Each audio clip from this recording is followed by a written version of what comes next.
cumpliendo la gran comisión de nuestro Señor Jesucristo de, por tanto, ir y hacer discípulos a todas las naciones, enseñándoles que guarden todas las cosas que os he mandado. Quiero agradecer también a todos los hermanos y hermanas que estuvieron orando por la situación de mi familia. A mi papá, mi mamá, mi hermano y mi cuñada, quiero decirles que pasaron 3 días, pero de terror. Pero gracias a Dios, Dios los guardó, los cuidó.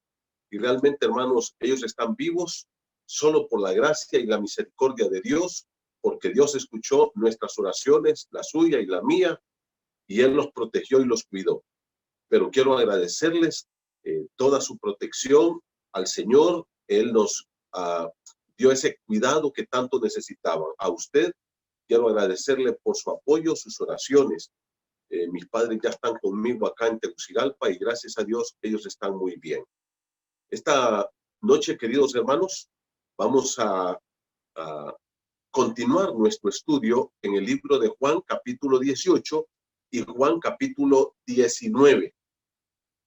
Yo quiero que oremos al Señor en este momento y también quiero pedir sus oraciones por esta cuestión de esta tormenta nueva que se está formando allá en el Caribe, para que Dios nos proteja, nos guarde y nos cuide.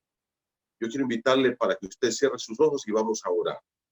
Padre querido, gracias por este tiempo hermoso, gracias por la bendición que tenemos de ser tus hijos. Gracias, Señor, por amarnos tanto, por cuidarnos. Gracias por la protección que tú nos das, porque realmente tú nos proteges, Padre, y tú nos das todos los cuidados que nosotros necesitamos. Padre, en esta hora te pido porque nos guardes y nos protejas a todo nuestro país de esa tormenta que se está formando ahí en el Caribe. Padre, reconocemos que tú controlas el viento y la tempestad y te pido, Padre, de que tú tengas misericordia de nosotros y que podamos ser librados de una catástrofe más. Cuida nuestro país, Señor. Te pido que tú protejas a Honduras, que tú guardes de nuestra tierra, pero también queremos pedirte que tú perdones este país, perdona todos los pecados, Señor. Reconocemos que Honduras es un país que se ha alejado totalmente de ti, se ha alejado diametralmente de ti, Señor. Te ha dado la espalda, Padre. Señor, hay demasiado pecado, demasiada maldad en nuestro país. Yo te pido perdón, Padre, primero por nosotros, tu pueblo, que también hemos fallado en una vida de indiferencia, de apatía, de cobardía, en una vida, Señor, llena de pecado, de mundanalidad, de materialismo, frialdad, indiferencia. Padre, perdona a tu pueblo, pero perdona a nuestro país, Señor. Y te pido que nos des a Honduras para Cristo. Señor, ayúdanos a ir predicando y proclamando el Evangelio. Padre, gracias por esta noche. Te estoy pidiendo que tú hables a nuestro corazón. Padre, que podamos entender la enseñanza de tu palabra, que podamos aprender hoy y que podamos, Padre querido, crecer en el conocimiento tuyo, en el conocimiento de tu palabra, crecer en nuestra relación contigo, en nuestro caminar contigo, en nuestra confianza hacia ti, crecer en nuestra santidad, pureza, integridad, crecer cada día, Señor. Padre, gracias por este momento. Bendice tu pueblo, háblanos a través de tu palabra y te pido, Padre, que tú nos des el poder para ponerla en práctica. Gracias por este momento en el nombre de Cristo Jesús. Amén. Hermanos, dijimos que dividimos el libro de Juan en 8 secciones y estamos ahora en la sección número 7. En esta sección la titulamos El verbo de Dios es el siervo sufriente por el hombre indiferente. Y el Señor sufrió una muerte cruel, dolorosa, una muerte humillante por un hombre que le ha dado la espalda, por personas que no tienen nada, absolutamente nada, no quieren nada con Dios. Y en esta hora yo quiero continuar con este estudio y estamos estudiando la primera parte, que son los juicios. El Señor fue sometido a 2 tipos de juicios. Los 2 fueron injustos. Los dos fueron juicios terriblemente injustos. El primero fue el juicio religioso que se llevó a cabo delante de Anás y luego delante de Caifás y el Sanedrín. Unos 71 ancianos formaban parte del Sanedrín, eran la máxima autoridad de la nación de Israel. Y la palabra de Dios dice que ellos violaron todas las reglas del juicio. Pudimos establecer ya algunos puntos clave importantes de cómo ellos habían determinado matar a Jesús. Ellos realmente no les importaba el juicio, lo que querían era matar a Jesús. Y ellos lo condenan, y no se olviden que Jesús es condenado por los sumos sacerdotes y por el Sanedrín en este primer juicio religioso, porque lo condenan por blasfemo, porque le pregunta el sumo sacerdote Caifás: te conjuro delante del Dios viviente que nos digas si tú eres el Cristo, el Hijo de Dios. Y él le dice: claro que sí, yo lo soy. Y eso le da el triunfo total. Él dice: ya no necesitamos testigos, ha blasfemado, es reo de muerte. Y ahora entonces vamos a estudiar, hermanos, el juicio civil ante las autoridades romanas. Y eso está en el libro de Juan, capítulo 18, versículo 28, hasta el capítulo 19 y versículo 16. Quiero leer para ustedes Juan 18, 28. Dice: llevaron a Jesús de casa de Caifás, que era el sumo sacerdote, al pretorio. El pretorio era la casa del pretor, era el gobernante puesto por Roma en la región de Judea. Y Poncio Pilato también gobernaba Galilea y también gobernaba Idumea. Entonces, él tenía una jurisdicción bastante grande. Y dice la palabra de Dios: llevaron a Jesús de casa de Caifás al pretorio. Aquí el pretorio, hermanos, estaba en el palacio de Poncio Pilato. Y dice: era de mañana, y ellos no entraron en el pretorio para no contaminarse y así poder comer la Pascua. Entonces salió Pilato a ellos. Ahora Jesús es llevado a la casa del gobernador, del pretor, representante de la ley de parte del Imperio Romano, Poncio Pilato. La pregunta era: ¿quién era Poncio Pilato? Bueno, Poncio Pilato era el pretor, o lo que le llaman aquí el gobernador de toda la provincia de Judea, pero su dominio se extendía, como les dije, a la provincia de Galilea y a la provincia de a los idumeos. Poncio Pilato comenzó a ser gobernador en el año 26 después de Cristo y estuvo como gobernador hasta el año 36 después de Cristo.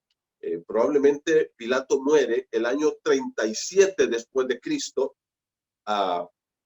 Cometió demasiados crímenes y lo llevaron a Roma, y probablemente no se sabe con exactitud, según los historiadores, pero probablemente él se suicidó.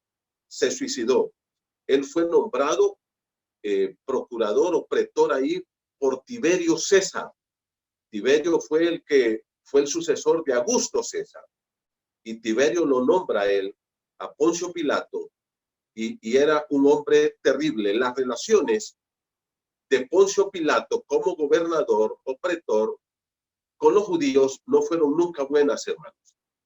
Pilato era un hombre terrible. Hubo un historiador del primer siglo llamado Filón. Era un judío que vivía en Alejandría, de los judíos helenistas. Filón era un filósofo, historiador, era un hombre muy preparado, Filón. Y él escribe, y él dice esto sobre Pilato. Te lo quiero leer literalmente como lo dice, y abro comillas. Dice: su venalidad, o sea, que Pilato se dejaba sobornar por cualquier persona. Eso quiere decir la palabra venalidad. Su violencia, sus robos, sus asaltos, su conducta abusiva, sus frecuentes ejecuciones de prisioneros sin ser juzgados y su ferocidad no tenían límite, eran sin límite. Así describe Filón a Poncio Pilato. Por ejemplo, en el libro de Lucas, capítulo 13, versículo 1, se describe un evento de unos galileos que estaban ofreciendo sus sacrificios a Dios, y dice que llegó Pilato y los mataron, y mezcló la sangre de la gente con la sangre de los animales que estaba ahí, y eso era un sacrilegio. O sea, Pilato no tenía ninguna reserva moral. Pilato era de lo más sucio, bajo, inmundo, cruel, perverso, como usted lo pueda pensar, lo peor que usted pueda pensar. Era un asesino. Realmente Israel, hermanos, siempre fue reactivo, violento en contra de los romanos. Habían muchas rebeliones en contra del Imperio Romano. A Israel le costaba someterse. Habían muchos grupos que se rebelaban, los celotes, por ejemplo. Entonces, costaba mantener la calma. Pero Pilato estableció un gobierno de terror, un gobierno cruel. Y dicen algunos historiadores que Pilato vestía soldados romanos de civiles y ellos andaban con puñales, y cuando estaban por ahí miraban que había algún movimiento, inmediatamente sacaban sus puñales y mataban a los que estaban ahí. En una ocasión crucificó a más de 1000 judíos. O sea, era cruel realmente, era cruel. Y ahora traen a Jesús ante este criminal, ante este hombre terrible. Ya la suerte de Jesús está echada. Ellos lo van a matar de cualquier manera. Lo van a matar y lo traen a Pilato entonces. Ahora, a partir de este momento, queridos hermanos, vamos a ver algunos movimientos que hace Pilato. 7 movimientos. Y vamos a ir viendo en cada uno de estos movimientos la reacción de Pilato, y al final vamos a hacer un resumen y una conclusión. Vamos a ver el movimiento número 1. Pilato va a los acusadores para escuchar los delitos por los cuales acusan al Señor Jesucristo y lo traen ante él para que él lo pueda condenar. Pilato, el primer movimiento es, le traen a Jesús, entonces él deja a Jesús ahí y sale. Mire usted conmigo, versículos 29 al 32. Dice la palabra de Dios así. Voy a leer la Biblia en el libro de Juan 18, 29. Entonces salió Pilato, movimiento número 1. Salió Pilato a ellos y les dijo, les pregunta, ¿qué acusación traéis contra este hombre? Le pregunta a la gente, al pueblo, y ahí están Anás y Caifás y todos los fariseos y saduceos y los líderes religiosos de Israel. ¿Cuál es la acusación que ustedes traen para que yo pueda condenar a Jesús? Versículo número 30, entonces respondieron y le dijeron, si este no fuera malhechor, no te lo habríamos entregado. Entonces les dijo Pilato, tomadle vosotros y juzgadle según vuestra ley. Pilato les dice, ¿y por qué ustedes no lo juzgan? Porque ustedes tienen la ley de Moisés del Antiguo Testamento. Pilato lo entendía. Él sabía que los judíos tenían unas normas rigurosas conforme a la ley del Antiguo Testamento. Y entonces les dice, ellos le dicen, a nosotros no nos está permitido dar muerte a nadie. ¿Se dan cuenta, hermanos? Ellos traen a Jesús y Jesús ya está condenado. Ellos quieren que Jesús muera, lo van a matar. Ellos lo traen y le dicen, mira, ya lo condenamos, para nosotros ya está muerto, solo queremos que tú des la orden y lo llevamos a matar. Porque los judíos no podían dar muerte a nadie, a no ser que los romanos le dieran la orden. Ellos le dicen, nosotros lo queremos matar, lo vamos a matar, pero queremos tu autorización para matarlo. No podemos hacerlo porque tú eres el representante de la ley. Tú eres el juez en este momento. Pero ¿qué dicen? La suerte está echada. A nosotros, dicen, Miren la respuesta de ellos. No nos está permitido dar muerte a nadie. ¿Saben lo que están diciendo? Este hombre lo vamos a matar de cualquier forma, pero queremos tu autorización. Queremos que tú lo condenes. Aquí, mis queridos hermanos, quiero recordarles lo que dice Lucas 23:1. El doctor Lucas dice que trajeron a Jesús ante Pilato y le dijeron que Jesús decía que él era el rey. En otras palabras, ellos cambian la acusación. Ellos condenan a Jesús supuestamente por blasfemo, porque Jesús dice que él es el Mesías, el Hijo de Dios. Ahora van donde Pilato y cambian la acusación, porque su mente es malévola, es perversa. Estos líderes religiosos son lo peor de lo peor de lo peor que ustedes pueden conocer. Ahora van a Pilato y les dice, este Jesús dice que es rey. Y nosotros solo tenemos un rey que es Tiberio César. Ahora se dan cuenta, como a ellos les conviene someterse al emperador romano en este momento para matar a Jesús, ellos renuncian a su orgullo judío porque ellos han determinado matar a Jesús. Y por eso lo traen a Pilato. Ahora, cuando Pilato escucha ya la acusación y mira la determinación, porque no solamente escuchó, sino también miró que ellos estaban determinados en matar a Jesús, ahí la cosa se le comienza a complicar a Pilato. Ahí Pilato comienza a tener problemas serios. Y eso nos lleva al movimiento número 2. Primer movimiento, Pilato va a los acusadores para conocer los delitos por los cuales estos acusan a Jesús. Pilato no encuentra delitos realmente. Ahora Pilato los deja a los acusadores allá, a los enemigos de Jesús, y va a Jesús. Este segundo movimiento, mis hermanos, es clave en el desarrollo de este juicio. Es clave. Es vital que lo entendamos. Segundo movimiento, Pilato va a Jesús para escuchar la defensa de Jesús. Ahora, ¿qué es lo que Jesús va a decir para defenderse ante las acusaciones que tienen contra él? Capítulo número 18, mira conmigo por favor, versículo número 33. Dice la palabra del Señor así.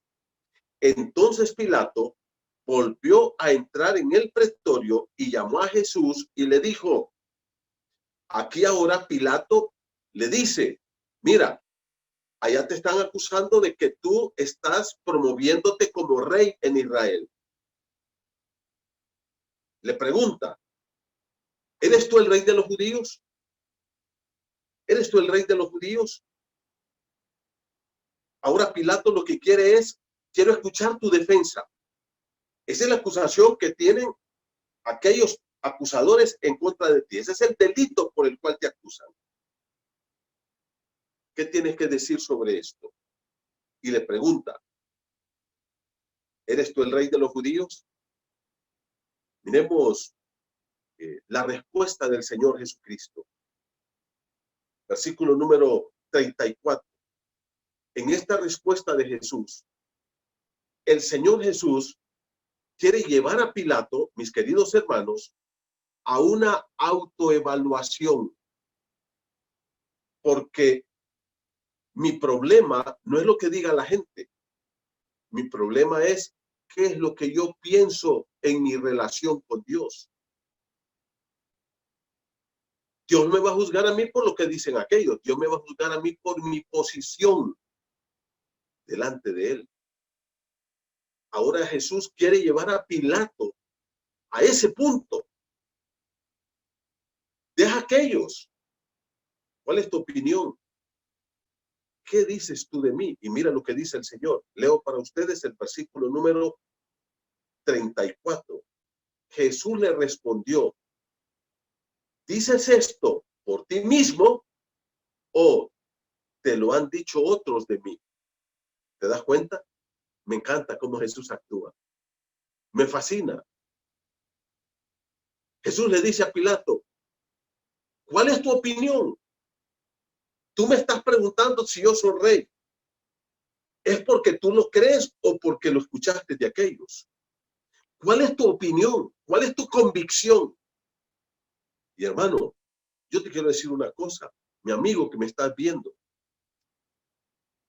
La opinión que tú tengas de Jesús es la clave. No lo que diga la gente. En el libro de Mateo, capítulo 16, Jesús le preguntó a sus discípulos, ¿qué han escuchado de la gente en cuanto a mí? ¿Qué piensa la gente? ¿Qué dice la gente de mí? Y entonces le dijeron, bueno, unos dicen que eres Jeremías, otros dicen que eres Elías, otros dicen que eres Juan el Bautista o alguno de los profetas. Eso es lo que la gente decía. Y ahora Jesús les dice, ¿y ustedes qué piensan de mí? Y Pedro le dice, tú eres el Cristo, el Hijo del Dios viviente. Categórico, una respuesta contundente, acertada, bíblica, correcta. Cristo es el Mesías, el ungido, el enviado de Dios. Tú eres el Cristo, el Hijo del Dios viviente. Tú eres Dios hecho hombre. Resume toda la naturaleza de lo que es nuestro Señor Jesucristo.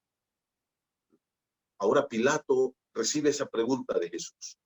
Jesús le pregunta a Pilato, Pilato, ¿esa es tu opinión o es lo que has escuchado? ¿Es lo que te han dicho?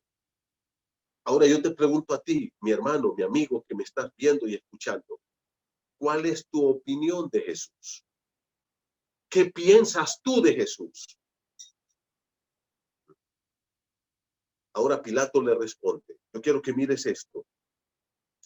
Como yo te dije, Jesús quiere llevar a Pilato a una autoevaluación. Pilato, ¿qué piensas de mí? ¿Cuál es tu opinión? ¿Esa es tu convicción que yo soy rey? ¿O cuál es tu convicción sobre mí? Realmente Pilato era una persona indeseable y él nunca miró a Jesús como el rey, Señor y Salvador. Nunca lo vio como el Mesías. Jamás. Y al final vamos a verlo en la conclusión que vamos a hacer. ¿Cuál es la respuesta de Pilato? Mira lo que dice Pilato. Versículo número 35. Pilato le respondió, ¿soy yo acaso judío? ¿Te das cuenta?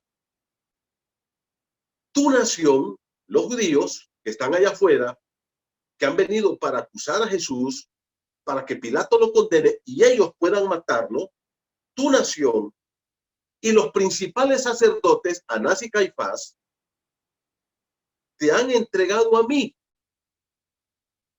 ¿Qué has hecho? Ya Jesús lo deja de confrontar. Ya el Señor Jesús entiende y él sabe que Pilato no lo va a reconocer como la persona que es Jesús, como el Mesías, Dios, Rey, Salvador. No lo va a poder reconocer. Pilato es un hombre demasiado orgulloso, es demasiado soberbio. Es más, le dice, ¿soy yo acaso judío? Porque él despreciaba a los judíos. Él odiaba a los judíos. Él mataba a los judíos. Él gobernaba cruelmente a los judíos.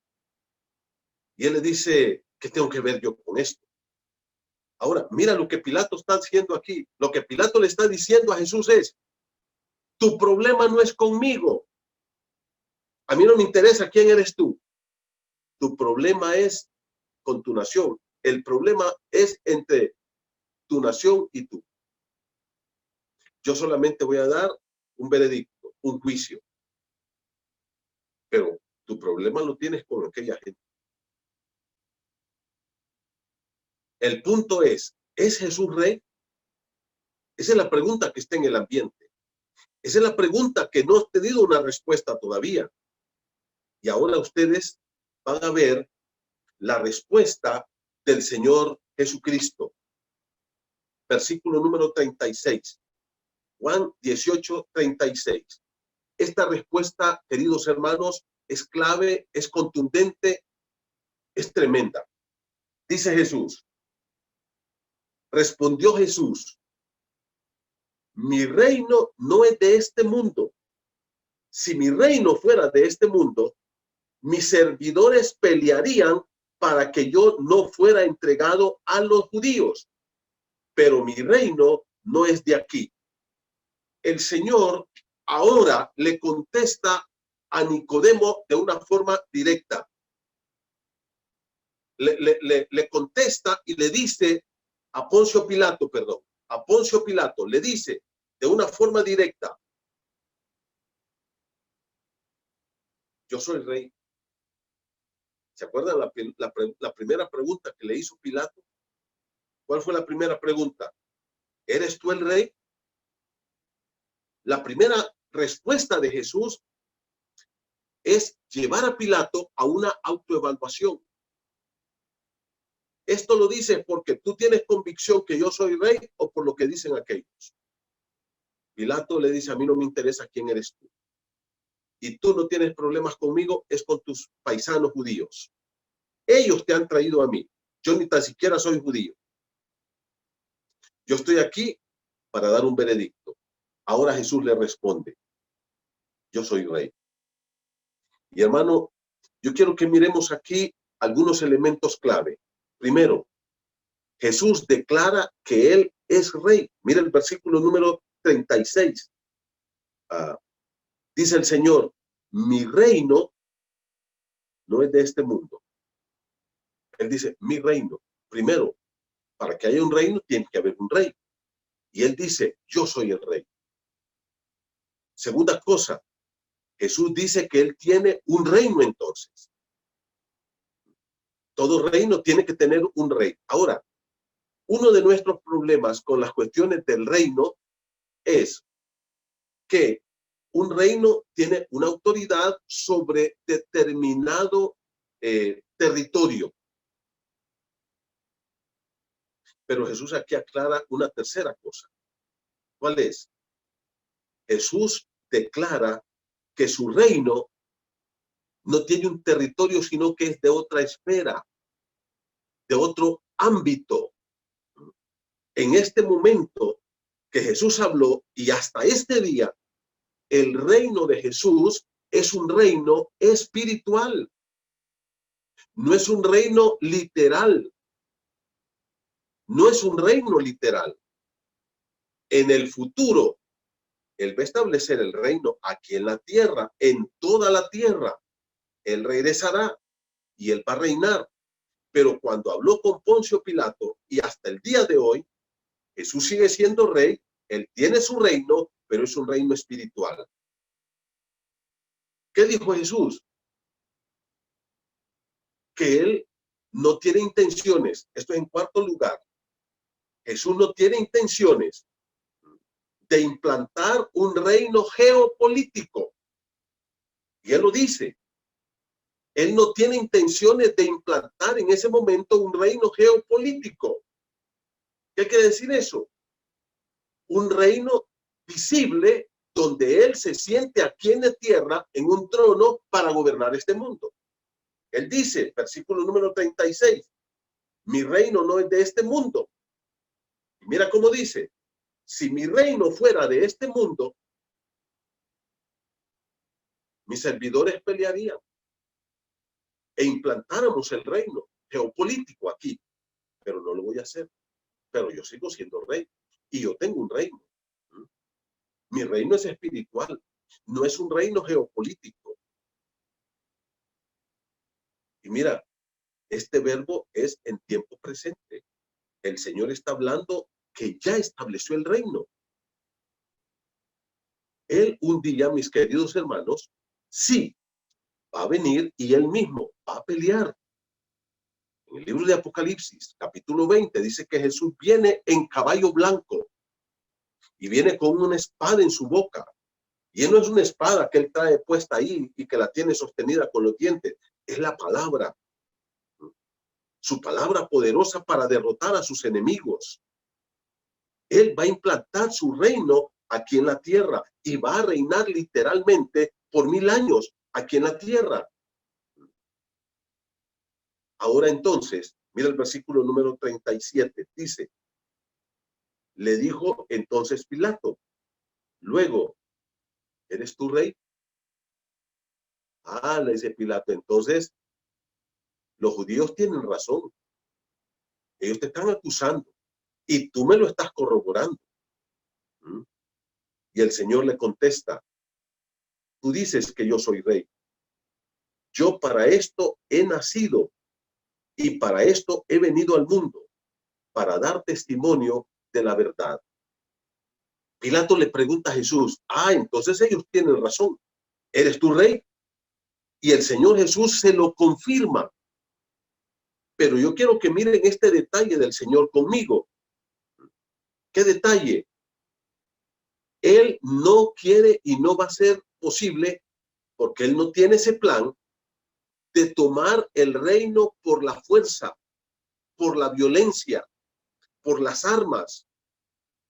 El reino Él lo va a tomar por la proclamación de la palabra. Mira el versículo número 37. Jesucristo le dice, tú dices que yo soy rey. Yo para esto he nacido y para esto he venido al mundo. El Señor dice, yo voy a reinar. Por eso vine. Tomó cuerpo humano para tener cuerpo y reinar aquí en la tierra, como el Mesías prometido en el Antiguo Testamento. El hijo de David que se sentará en el trono de David. Y Cristo dice, yo para eso he nacido, para eso he venido. Ahora, acuérdense lo que yo he estado recalcando. El camino a la gloria, o al reino también, si usted lo quiere ver así, es la cruz. Antes del reino está la cruz. Antes de la gloria está la cruz. Él va a morir, va a resucitar, y luego Él vendrá a reinar. Y esa muerte y esa resurrección de Cristo es la proclamación del Evangelio. Es la proclamación victoriosa de ese Cristo, Rey, que murió, resucitó y Él reina. Fue exaltado, dice Pablo en Filipenses 2:5, fue exaltado hasta lo sumo y se le dio un nombre que es sobre todo nombre, para que en el nombre de Jesús se doble toda rodilla de los que están en los cielos, en la tierra y debajo de la tierra, y toda lengua confiese que Jesucristo es el Señor, el Curios, el Rey, el Soberano. Ahora, ¿qué encontramos aquí? Que Jesús le dice, mi reino no lo vamos a establecer aquí en esta tierra. Primero, ahorita, no lo vamos a establecer. El reino geopolítico visible.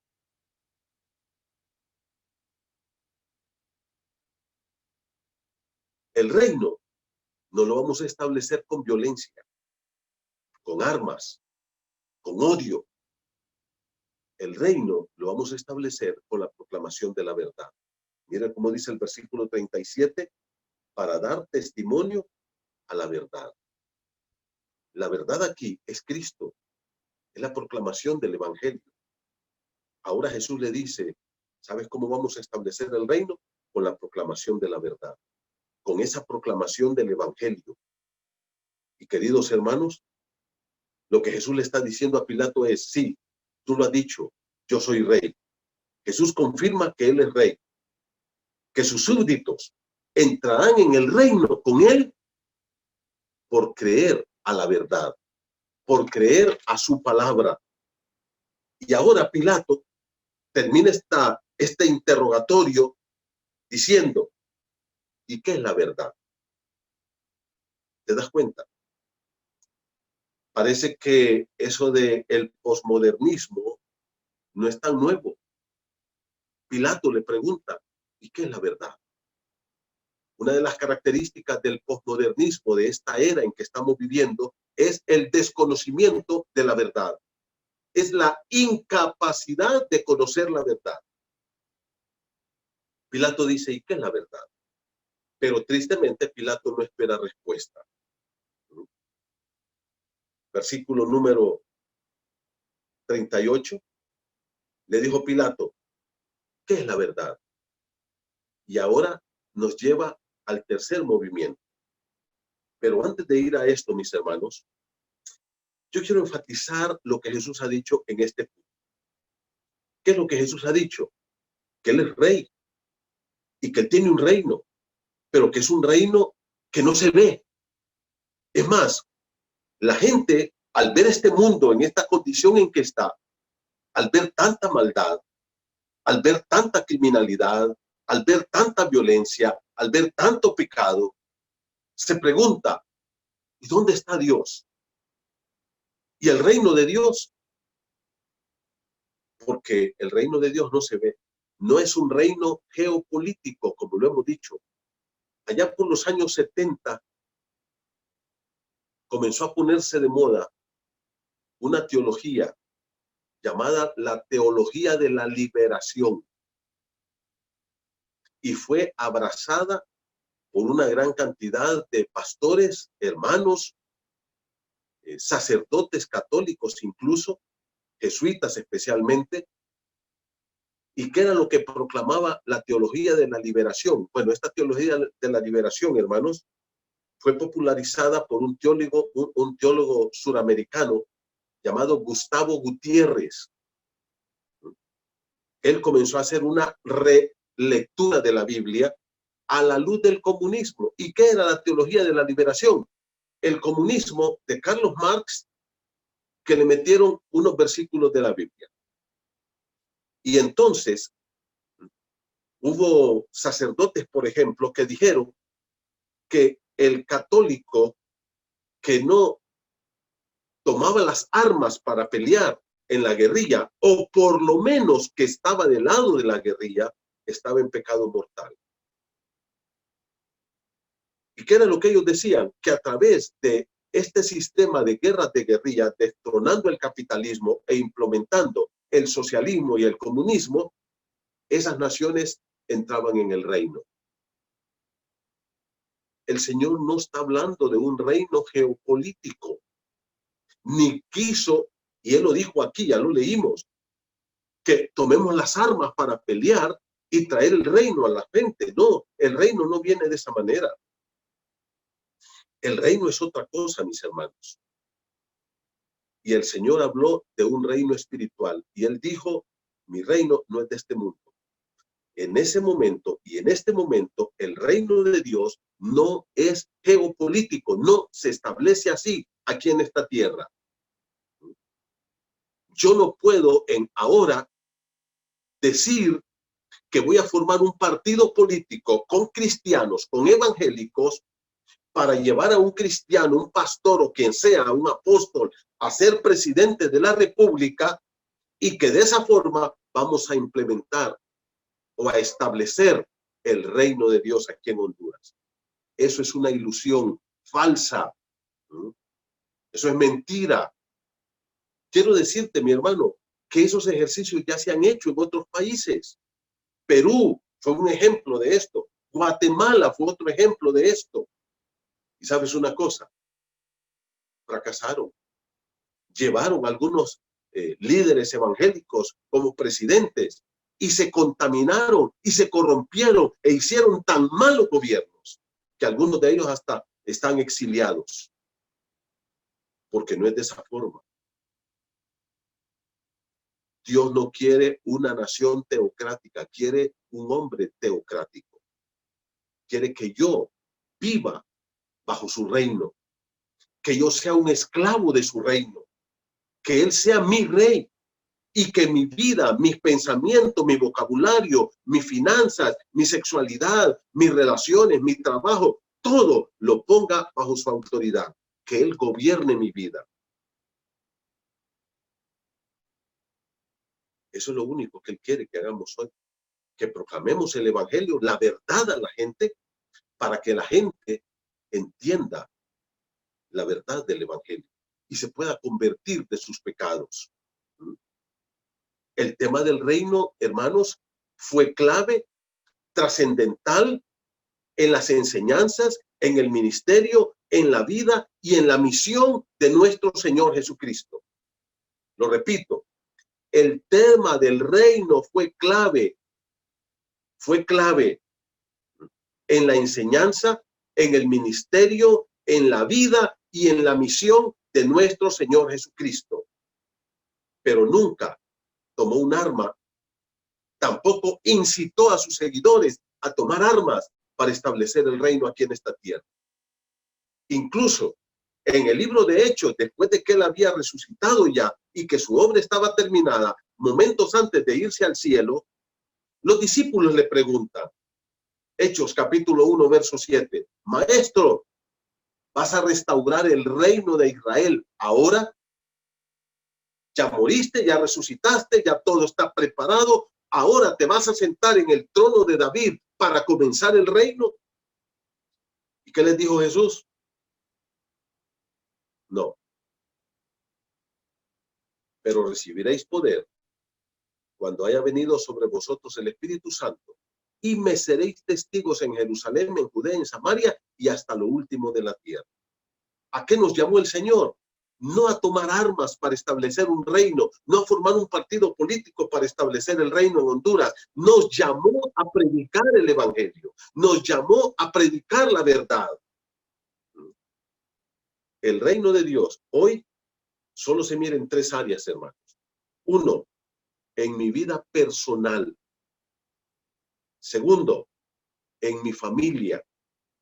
Cuando una familia es verdaderamente convertida, cuando hay un padre, una madre y unos hijos que han conocido a Cristo y lo ponen como el rey de su casa. Sus relaciones son amorosas, son respetuosas, son basadas en la palabra de Cristo. Y tercero, en la iglesia. No más, no más. Yo quiero que miremos algunos detalles aquí en este punto. Primero, hermano, el Señor Jesús inició su ministerio ofreciendo el reino a la gente. Así comienza el ministerio. Vamos a ver algunos versículos. El libro de Mateo, capítulo 4, versículo número 17. Leamos Mateo 4, 17. Dice la palabra del Señor así. Desde entonces, estoy leyendo Mateo 4, 17. Desde entonces comenzó Jesús a predicar y a decir, arrepentíos porque el reino de los cielos se ha acercado. ¿Cómo empieza Jesús su ministerio público? Ofreciendo el reino a la gente. ¿Y sabe lo que dice?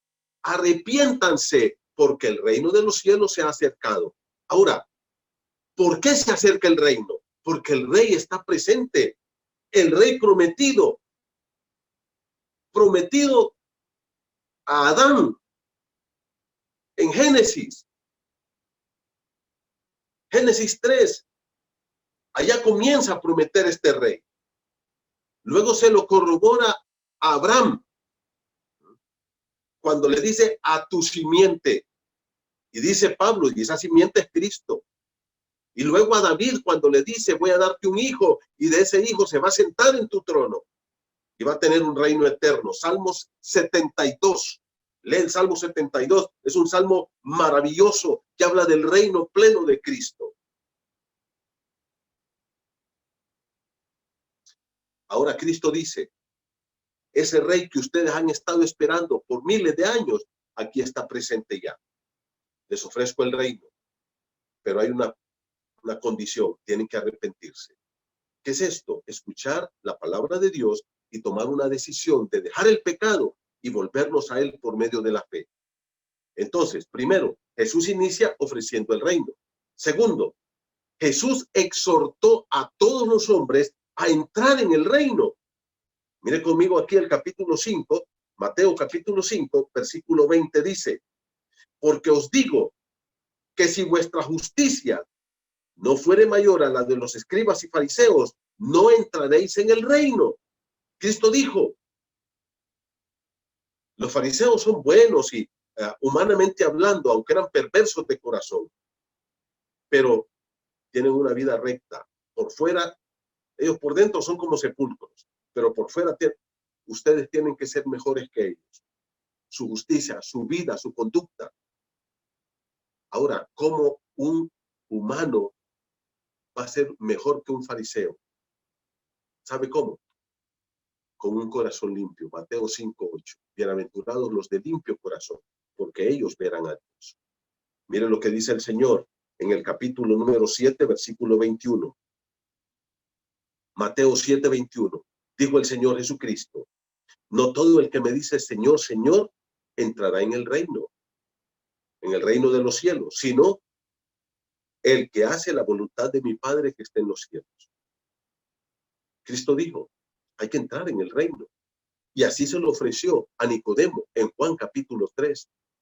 De cierto te digo que si no nacieres de nuevo, no puedes ver el reino de Dios. De cierto te digo, te es necesario nacer del agua y del espíritu si quieres entrar en el reino de Dios. Jesús primero inicia ofreciendo el reino. Segundo, él exhorta a los hombres a entrar en el reino. Las palabras de Jesús, en tercer lugar, son autoritativas y poderosas y prueban que el reino de Dios ha venido a ellos, ahí en la nación de Israel. Mire conmigo Mateo capítulo 12. Mateo capítulo 12. Y dice así el versículo número 28. Mateo 12, 28. Dice la palabra del Señor así. Pero si yo, dijo el Señor Jesucristo, porque había liberado a un endemoniado, había echado los demonios de este caballero. Dice, pero si yo, por el Espíritu de Dios, echo fuera los demonios, ciertamente ha llegado a vosotros el reino de Dios. El Señor dice, ¿quién aquí ha estado liberando endemoniados? Ahora yo he venido y con mi palabra autoritativa y poderosa estoy liberando estos endemoniados. Conclusión, ha llegado a ustedes el reino de Dios. En cuarto lugar, las parábolas de Jesús ilustran la verdad acerca del reino de Dios. Mire conmigo Mateo capítulo 13. Dice así el versículo número 11. Mateo capítulo 13. Este capítulo es maravilloso. Son las parábolas del reino. Mateo capítulo 13. Todas las parábolas del reino están aquí. Por ejemplo, la palabra de Dios dice aquí. Mire conmigo Mateo capítulo 13, verso número 24. El reino de los cielos es semejante a un hombre. Mateo capítulo 13, versículo 31. El reino de los cielos es semejante a un grano de mostaza. Versículo número 33. 13:33. El reino de los cielos es semejante a la levadura. Y ahí va hablando del reino de los cielos. El Señor declara en parábolas. ¿Qué declara? Ilustra lo que es el reino de Dios. Y en el verso 11, mire conmigo, Mateo 13:11 dice, él respondiendo les dijo, porque a vosotros os es dado saber los misterios del reino de los cielos. Dice, ustedes pueden conocer esto que está escondido, porque el reino de los cielos está en misterio. Está, pero la gente no lo puede ver, porque es un reino espiritual. Es un reino espiritual. El reino de Dios está presente. En quinto lugar, Jesús enseñó a orar, pidiendo que viniera el reino. Padre nuestro que estás en los cielos, santificado sea tu nombre. Venga tu reino. El Señor dice, deben orar de esta forma. En sexto lugar, Él prometió que Él volvería de nuevo al mundo para establecer su reino geopolítico aquí en esta tierra. Mire conmigo Mateo capítulo 25, por favor. Vaya conmigo a Mateo en el capítulo número 25. Dice la palabra del Señor así en el versículo número 31. Mateo 25, 31. Dijo el Señor Jesucristo estas palabras. Cuando el Hijo del Hombre venga en su gloria y todos los santos ángeles con él, entonces se sentará en su trono de gloria. ¿Qué dijo el Señor? Voy a venir. Mis ángeles vendrán conmigo y ahí vendremos todos los salvos, los que hemos recibido a Cristo como como nuestro Salvador personal. Y mire cómo dice, y se sentará en su trono de gloria. ¿Dónde se va a venir a sentar Jesús? en su trono. ¿Y quién es el que se sienta en el trono? Es el rey. Es el rey. Mira el verso número 34. Entonces el rey, ¿quién es el rey? Jesús. Dirá a los de su derecha. El rey, con toda su autoridad, vendrá y se sentará. Él prometió que vendría. Él prometió que reinaría aquí en esta tierra. Ahora, hermanos, una buena pregunta. Mire, yo les dije, el reino de Dios, el tema del reino de Dios fue trascendental en la enseñanza, en el ministerio, en la vida y en la misión de nuestro Señor Jesucristo. Primero, Él comenzó ofreciendo el reino a la gente. Segundo, exhortó a los hombres a entrar en el reino. Tercero, sus palabras autoritativas y poderosas prueban de que el reino de Dios ya había venido. Cuarto, sus parábolas ilustran la verdad acerca del reino de Dios, ese reino en misterio que la gente no puede ver, pero que existe, que está y que está presente. En quinto lugar, nos enseñó a orar pidiendo que el reino de Dios viniera. Y en sexto lugar, Él prometió que vendría, que se sentaría en su trono y como rey iba a juzgar a las naciones. Una pregunta importante. ¿Qué es el reino de Dios, hermano? ¿Qué es el reino de Dios? Y he leído muchas definiciones, pero creo que una de las mejores definiciones, una de las personas que mejor define el reino de Dios, es un teólogo llamado George Eldon Ladd. Y George Eldon Ladd dice así, se lo voy a leer, abro comillas. El reino es básicamente el gobierno, dominio o autoridad real de Dios que entró en el mundo en la persona de su Hijo Jesucristo con el propósito de derrotar las fuerzas del mal encabezadas por Satanás y de liberar a los hombres que se quedaban esclavizados por el pecado. ¿Entiende lo que es el reino de Dios?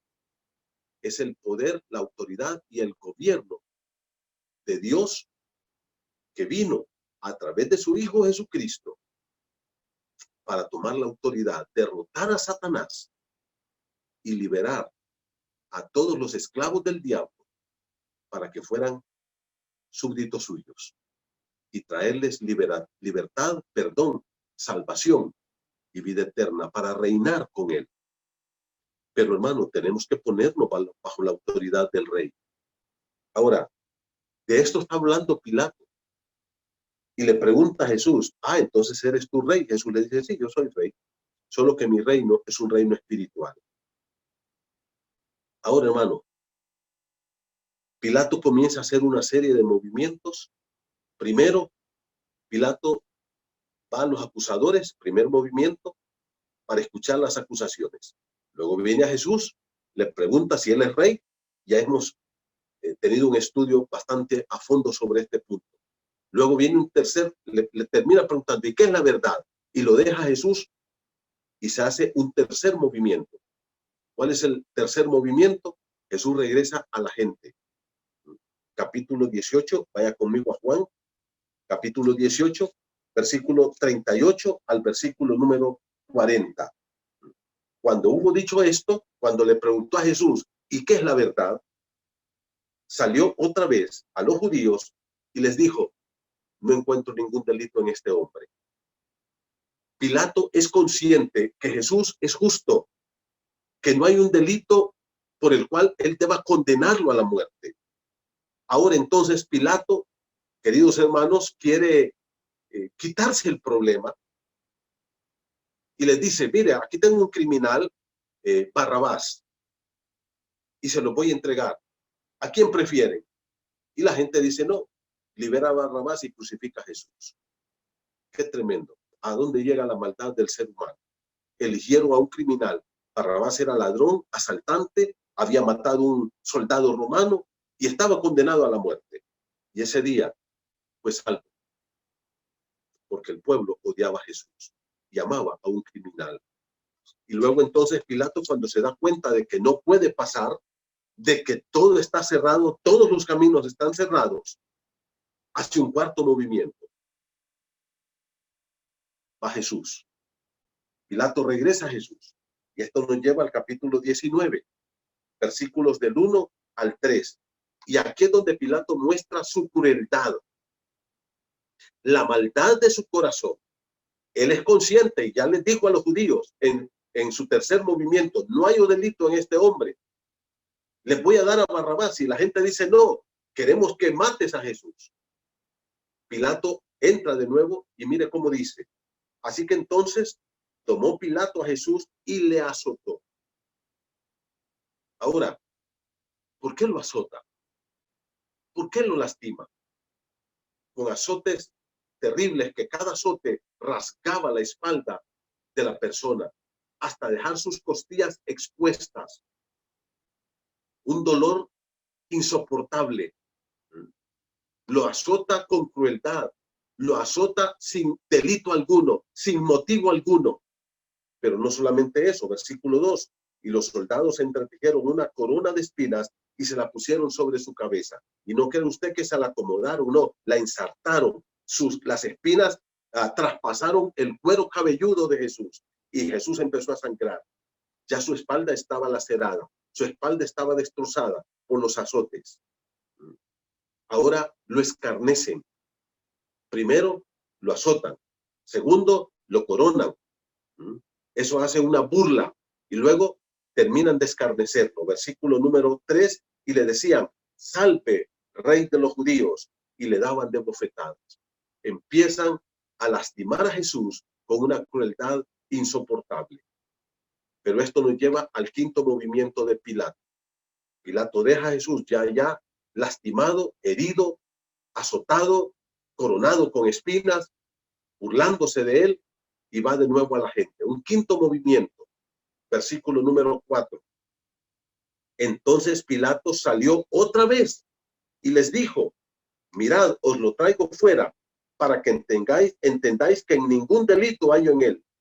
Y salió Jesús llevando la corona de espinas y el manto de púrpura. Pilato les dijo, he aquí el hombre. Y cuando lo vieron los principales sacerdotes y los alguaciles, dieron voces diciendo, crucifícale, crucifícale. Y Pilato dijo, tomadle vosotros y crucificadle, porque no hallo delito en él. ¿Se dan cuenta? Pilato ya lo maltrató, ya lo azotó. Eso habla de la maldad y la crueldad del corazón de este hombre, pero también del corazón de los judíos. ¿Y qué dice? Nosotros tenemos una ley y según nuestra ley debe morir. Y ahora dan la verdadera razón que ellos lo trajeron a Jesús. ¿Cuál es? Él se hizo a sí mismo hijo de Dios. Versículo número 7. ¿Saben lo que quiere decir esto? Él dijo que él era Dios. Y eso nos da un sexto movimiento. Está con ellos allá, quinto movimiento. Les dice, aquí está, no hay delito en él. Cuando ellos le dicen, él dijo que es Dios, Pilato empieza a temblar. No haya que hacer. Está entre la espada y la pared. Pero es un cobarde. No toma las decisiones correctas. Y Pilato vuelve de nuevo adentro con Jesús. Sexto movimiento, Pilato va de nuevo con Jesús hacia adentro. Versículo 9. Juan 19:9. Y entró otra vez en el pretorio y dijo a Jesús, ¿de dónde eres tú? Mas Jesús no le dio respuesta. Entonces le dijo Pilato, ¿a mí no me hablas? Y aquí Pilato no solamente muestra su maldad, sino muestra su arrogancia y muestra su prepotencia. ¿Qué le dice? ¿No sabes que tengo autoridad para crucificarte y tengo autoridad para soltarte? Pilato le dice, yo estoy sobre ti. Mire, un mortal como Pilato, un hombre pecador y perverso, diciéndole a un santo, al Hijo de Dios, que tiene todo el gobierno y la autoridad, yo tengo la autoridad sobre ti. Habla de su prepotencia, habla de su arrogancia. Y eso fue una de las cosas que mató a Pilato, así como mata a mucha gente hoy todavía. El orgullo. Jesús le dice, ninguna autoridad tienes si no te fuera dado de arriba. ¿Qué le dice Jesús? Toda la autoridad, solo Dios te la puede dar. Yo estoy aquí bajo la autoridad del Padre. Y eso nos lleva al último movimiento. Séptimo, Pilato va a la gente y entrega a Jesús. Versículo número 12, entonces procuraba Pilato soltarlo. Pilato tiene temor, pero Pilato tiene más temor a los judíos y tiene más temor a César. Así es que Pilato lo entregó a ellos. Y termina esta historia diciendo así. Juan 19, 16. Así que entonces lo entregó a ellos para que fuese crucificado. Tomaron pues a Jesús y le llevaron. Pilato dice, ya me deshice de este problema, lo condena a la muerte sin razón alguna, sin delito alguno. Conclusión, mis hermanos. ¿Qué podemos concluir de todo esto? Bueno, Pilato tuvo serios problemas. Uno, el orgullo. Soberbio, arrogante. Su maldad fue demasiado. Un hombre cruel. Pero además de eso, fue un cobarde. Pilato no se atrevió a tomar las decisiones correctas. Tuvo miedo. ¿Qué más? Pilato quiso agradar a la gente. Quiso quedar bien con la gente. Y por último, Pilato quiso retener su puesto de pretor. Porque aquellos le dijeron, si tú sueltas a Jesús, te vamos a llevar a César y te vamos a acusar. Pilato dijo, prefiero mi puesto, mi nombre, mi prestigio, que a Jesús. Y despreció a Jesús. Mi amigo, esta es la historia de Pilato. Frente a Jesús, Pilato tuvo la gran oportunidad de su vida y la despreció. Por cobarde.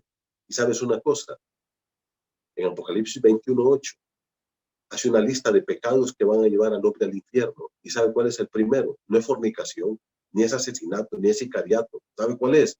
Dice, pero los cobardes e incrédulos. Los cobardes son aquellas personas incapaces de tomar una decisión firme por Cristo, porque quieren quedar bien con sus amigos. Pilato quiso quedar bien con el pueblo. Ay, es que si yo recibo a Cristo, ¿qué van a decir mis amigos? Pilato quiso tener su puesto, su nombre, su prestigio, y pensó que ponerse al lado de Jesús lo degradaba. Querido amigo, no sigas los pasos de Pilato. Querido hermano, confesemos a Cristo, no nos avergoncemos. Pablo dice, no me avergüenzo del evangelio, que es Cristo, porque el evangelio es poder de Dios para salvación. Mi amigo, Pilato perdió la gran oportunidad de su vida. Hay un rey, se llama Jesús, y él reina hoy, y él quiere ser rey de tu vida. Mi hermano, termino con esta pregunta. ¿Es Cristo el rey de tu vida? ¿Tu vocabulario, el trato que tú le das a tu esposa, a tus hijos, el manejo de tus finanzas, tu sexualidad, refleja a Cristo como el rey de tu vida? Yo te animo que nos sometamos al señorío de Cristo como esclavos de él. Oremos. Padre, gracias por esta noche. Perdónanos porque no hemos sido buenos súbditos tuyos. Perdónanos porque todavía hay mucha carnalidad, indiferencia y sobre todo mucha rebeldía y orgullo en nuestro corazón. Y no queremos sujetarnos al señorío de Cristo. Padre, ayúdanos a despreciar nuestra propia vida, nuestro orgullo, soberbia, rebeldía, arrogancia, prepotencia. Perdónanos, Dios, y ayúdanos a someternos a tu señorío. Gracias por esta enseñanza. En el nombre de Jesús. Amén. Hermanos, gracias. No se olviden, los esperamos el domingo. Primero, 9 de la mañana, escuela dominical, y a las 10:30, nuestra reunión general. Que Dios los bendiga.